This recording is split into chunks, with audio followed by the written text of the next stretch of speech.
అరుణాచలేశ్వరాయ నమః. Hi friends, welcome back to new video.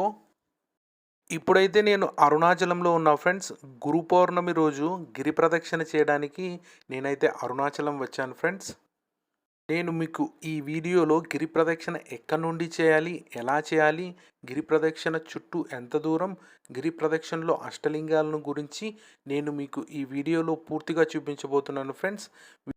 ఈ video చాలా ఇంట్రెస్టింగ్గా ఉంటుంది ఫ్రెండ్స్. ప్లీజ్ చివరి వరకు చూడండి. ఈ వీడియో నచ్చితే లైక్ చేయండి. అలాగే మొదటిసారిగా కనుక మీరు మా ఛానల్ చూస్తున్నట్లయితే ప్లీజ్ సబ్స్క్రైబ్ చేసుకొని పక్కనే ఉన్న బెల్ ఐకాన్ ప్రెస్ చేయండి. అరుణాచలం పంచభూతలింగ క్షేత్రాలలో ఒకటి. పంచభూతలింగ క్షేత్రాలలో అగ్నిలింగం అరుణాచలంలో ఉంది. ఇక్కడ శివయ్య పేరు అరుణాచలేశ్వరుడు. అరుణాచలం అనగా అరుణ అంటే ఎర్రని, అచలం అంటే కొండ, ఎర్రని కొండ అని అర్థం.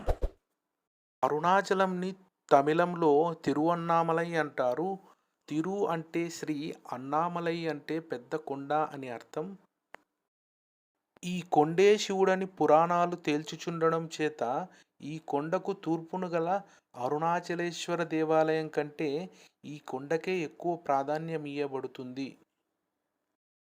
ఇక్కడ ఉన్న కొండనే భక్తులు పరమశివుడిగా భావించి ఈ కొండ చుట్టూ గిరి ప్రదక్షిణ చేస్తారు ఫ్రెండ్స్. ఈ కొండ చుట్టూ గిరి ప్రదక్షిణ దూరం వచ్చేసి 14 కిలోమీటర్లు ఫ్రెండ్స్. పంచభూతలింగ క్షేత్రాలలో ఒకటైన అరుణాచల క్షేత్రానికి ప్రతిరోజు చాలామంది భక్తులు గిరి ప్రదక్షిణ చేయడానికి వస్తూ ఉంటారు. పౌర్ణమికి అరుణాచలంలో 5 లక్షల నుండి 8 లక్షల వరకు భక్తులు గిరి ప్రదక్షిణ చేస్తారు. కార్తీక పౌర్ణమి రోజున అరుణాచలంలో 15 లక్షల నుండి 20 లక్షల వరకు భక్తులు గిరి ప్రదక్షిణ చేస్తారు ఫ్రెండ్స్. ఇప్పుడు మనం గిరి ప్రదక్షిణ ఎక్కడి నుండి చేయాలి, ఎలా చేయాలో తెలుసుకుందాం ఫ్రెండ్స్. గిరి ప్రదక్షిణ రాజగోపురం ముందు జ్యోతిని వెలిగించి ప్రారంభించాలి ఫ్రెండ్స్. మనం రాజగోపురం ఎదురుగా నిల్చొని మన ఎడమవైపుగా గిరి ప్రదక్షిణ చేయాలి ఫ్రెండ్స్. సామాన్య మానవులు ఎడమవైపుగా గిరి ప్రదక్షిణ చేయాలి.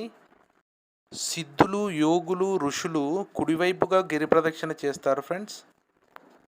ఎక్కడైతే గిరి ప్రదక్షిణ మొదలు పెట్టామో మళ్ళీ తిరిగి వచ్చి అక్కడే గిరి ప్రదక్షిణ పూర్తి చేయాలి.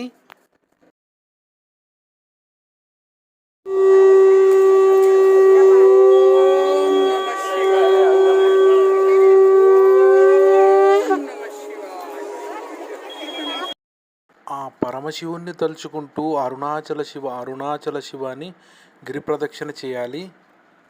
గిరి ప్రదక్షిణలో మనం మొత్తం 8 అష్టలింగాలతో పాటు సూర్యలింగం, చంద్రలింగాల్ని దర్శించుకోవాలి. ఈరోజు గురు పౌర్ణమి కాబట్టి చూడండి ఫ్రెండ్స్ ఎంతమంది భక్తులు ఉన్నారో. అరుణగిరి చుట్టూ భక్తజన సంద్రంలా ఉంది.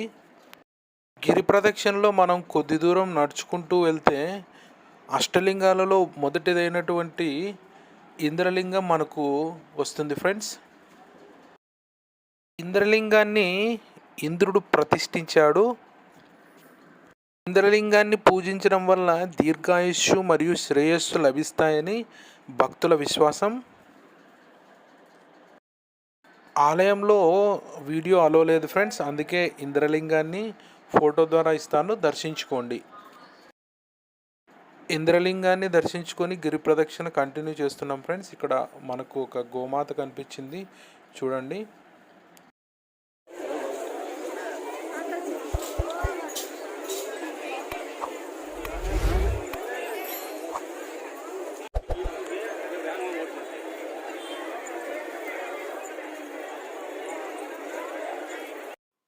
ఇంద్రలింగం నుంచి మనం కొద్ది దూరం వెళ్ళగానే అష్టలింగాల్లో రెండవదైనటువంటి అగ్నిలింగం వస్తుంది ఫ్రెండ్స్. గిరి ప్రదక్షిణ మార్గంలో మనకు కుడివైపున కనిపించే ఏకైక లింగం అగ్నిలింగం ఫ్రెండ్స్. అగ్నిలింగాన్ని పూజించడం వల్ల భక్తులు రోగాల నుండి విముక్తి పొందుతారు, మంచి ఆరోగ్యాన్ని కాపాడుకుంటారు మరియు వారి జీవితంలో ఎదురైన ఎలాంటి సవాళ్ళనైనా సులభంగా ఎదుర్కోవడానికి సహాయపడుతుందని భక్తుల విశ్వాసం. ఆలయంలో వీడియో అలో లేదు ఫ్రెండ్స్, అగ్నిలింగాన్ని ఫోటో ద్వారా ఇస్తాను, దర్శించుకోండి. అగ్నిలింగం తరువాత కొద్ది దూరం నడుచుకుంటూ వెళ్తే రమణాశ్రమం వస్తుంది. రమణ మహర్షి ఆశ్రమంలో ఉచిత వసతి మరియు ఆహారం లభిస్తుంది ఫ్రెండ్స్.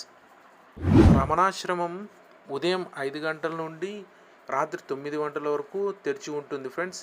ఈసారి అరుణాచలం వస్తే ఈ రమణాశ్రమాన్ని తప్పకుండా దర్శించండి.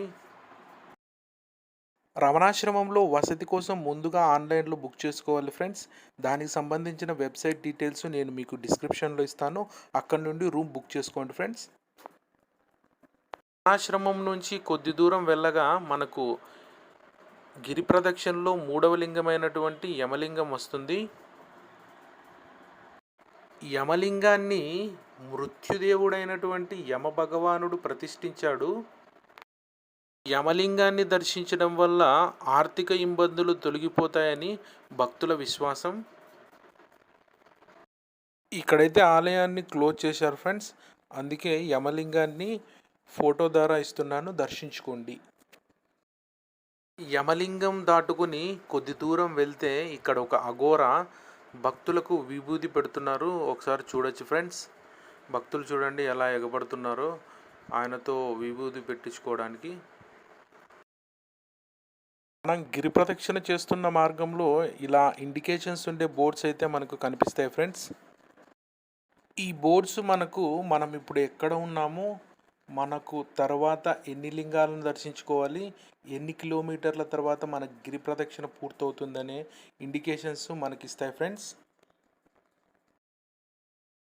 ఇప్పుడైతే మనం అష్టలింగాల్లో 4వ లింగమైనటువంటి నైరుతి లింగం దగ్గరికి అయితే వచ్చేసాం ఫ్రెండ్స్.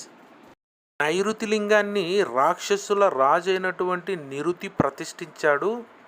నైరుతి లింగాన్ని పూజించడం వల్ల ఆరోగ్యం, సంపద, కీర్తి పొందుతారని భక్తుల విశ్వాసం.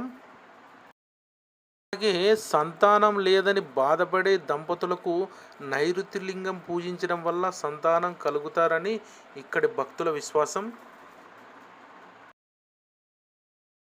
గిరి ప్రదక్షిణలో రోడ్డుకి ఇరువైపులా మనకు చాలా దేవాలయాలు అయితే కనిపిస్తాయి ఫ్రెండ్స్. ఇక్కడైతే మనం సీతారామాంజనేయ ఆలయం మరియు కృష్ణాలయం ఉంది, చూద్దాం పదండి.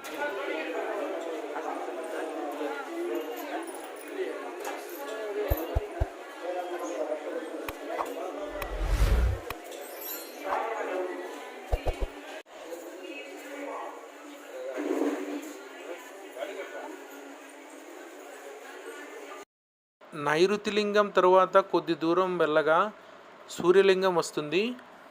లోపల ఆలయంలో వీడియో అలో చేయట్లేదు ఫ్రెండ్స్, అందుకే మీకు ఇమేజ్ ద్వారా ఇస్తున్నాను, చూడండి. సూర్యలింగం దాటుకొని కొద్ది దూరం రాగానే ఒక సాయిబాబా గుడి వచ్చింది, చూడండి ఫ్రెండ్స్.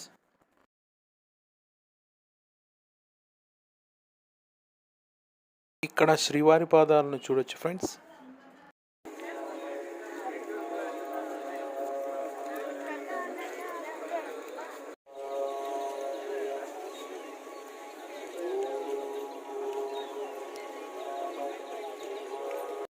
ఇక్కడ పంచముఖ శివలింగాన్ని చూడొచ్చు ఫ్రెండ్స్.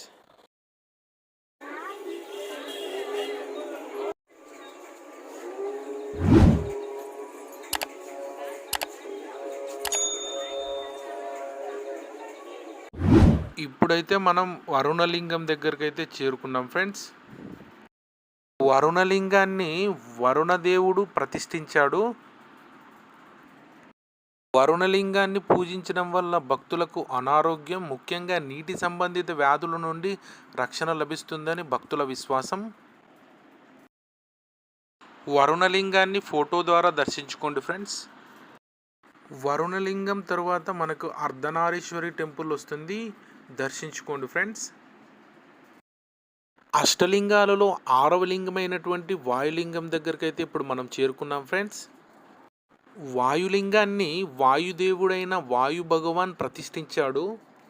వాయులింగాన్ని పూజించడం ద్వారా భక్తులకు గుండె జబ్బులు, కడుపు సమస్యలు, ఊపిరితిత్తుల సమస్యలు మరియు సాధారణ అనారోగ్యం నుండి ఉపశమనం లభిస్తుందని భక్తుల విశ్వాసం.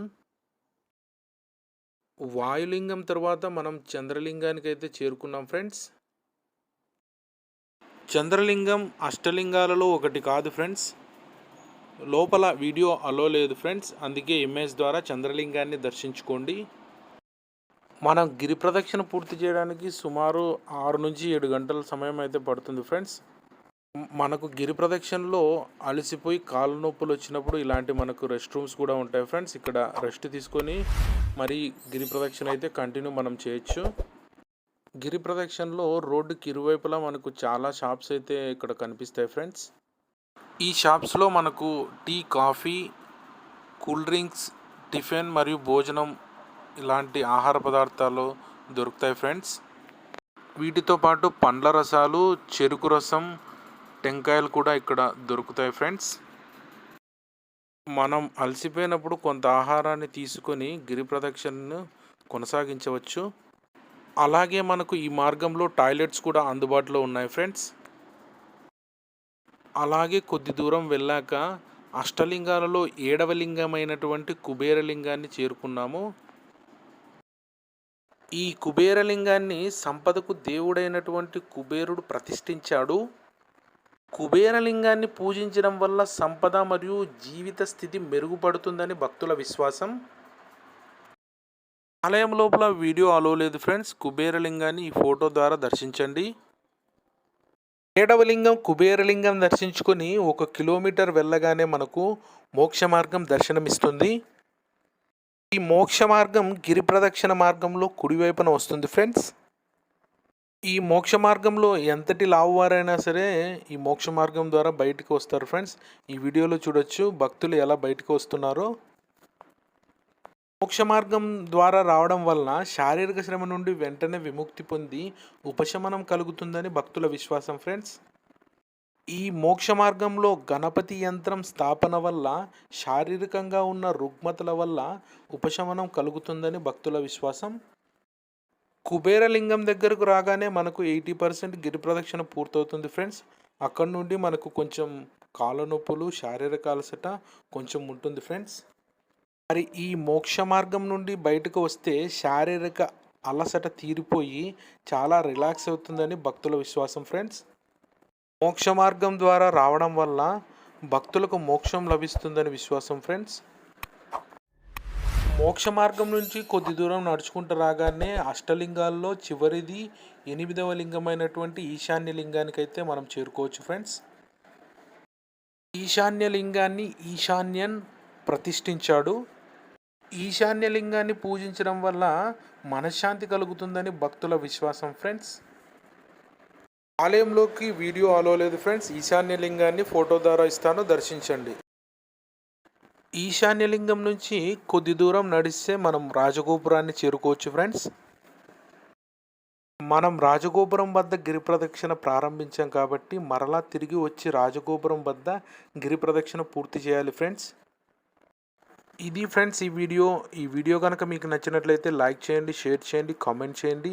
ఇలాంటి మరిన్ని వీడియోల కోసం ముని వ్లాగ్స్ యూట్యూబ్ ఛానల్ని సబ్స్క్రైబ్ చేసుకోండి. Thank you for watching.